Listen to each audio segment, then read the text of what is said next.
So we are on week 1 of our daily diaries, and I'm going to take you through the first 2 steps of our groundwork checklist, along with a little bit of intro to this flag.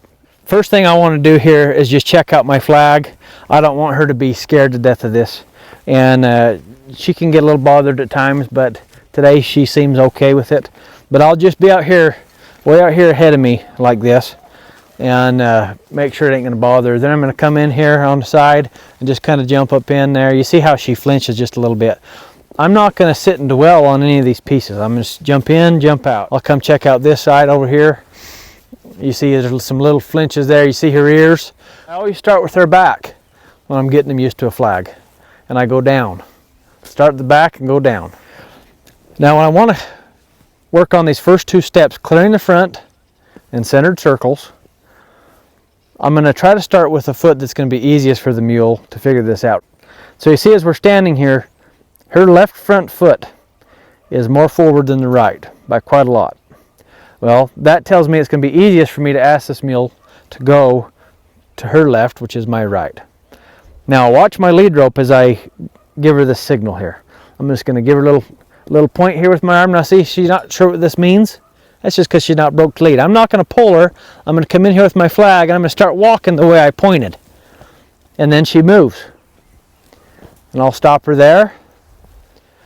Now she's standing here. Her right front foot is just slightly forward. I'm going to give her a little direction here to her right, my left. I'm going to start walking that way. And you see how that right front, left first. We just kind of go on into these little circles here. I'll talk more about center circles in just a minute. Right now I'm just going to focus on clearing the front. I'll ask her to stop. When I quit, I would like her to quit. When I go, I want her to go. Now as we get into working on our centered circles, which is the second step, I might take a moment or two and just check her out with this flag. Just because she was cool with that flag at the standstill doesn't mean she'll be cool with it while we're walking. Okay? Now I'm going to start fixing up on getting things a little bit more centered here. This mule, she's prone to put her hip in and her shoulder out. We don't want any of that. I'll keep that nose tipped in. I'll get that hip out away from me a little bit more.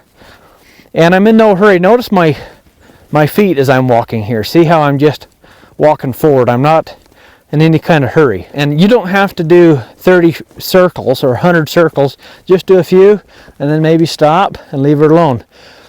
Now watch her expression there. See how she's working those lips. Okay? Watch her eyes. Watch how she takes that head and lowers it a little bit. See, it doesn't take much with this mule. Your mule might take a little bit more. You got to be able to adjust to fit the animal. Okay? If I do too much with this mule, she might get real bothered here. So you got to adjust to fit the situation. I'm going to ask her for a stop here. I just quit. Now she's stopping really good today. See how she kind of comes in here? She's looking for a little comfort. I'll let her come in here. I'm not going to be too critical. As the days go on, I will get to where I ask her to stop. I want her to stay there. But today, she's looking for a little comfort, and I'm happy to give this mule a little comfort here. I want to be able to maintain that slack rein all the time. This is where it all begins, right here. These first couple pieces. This is where it all begins for her to learn to follow this slack rein. I don't want to have to go my whole life riding this mule's whole life with me, having to pull on this rein all the time, having to put a lot of pressure on. I don't want that. So you build here from the beginning. And you go a little while, when it feels good, it looks good, leave them alone. Like I said, you don't have to drill and drill and drill. Repetitions are very important, but there's difference between quality repetitions and drilling. I'll just let her soak here for a minute. Now, while you're in the motion, while you're going through all this, your mule's not learning. It's when you stop, relax, let them soak. That's when learning is going to happen. It's really important that you do that. Let them soak. Take your time. And you'll be surprised. Maybe you stop and they lick their lips for a moment. You think, okay, that's good. But you wait a little while longer, maybe they take a big, deep breath. That's the conditioned response you're trying to build. Good work, Dally. We'll keep on building and see where we can get to this year. Thanks for watching. God bless.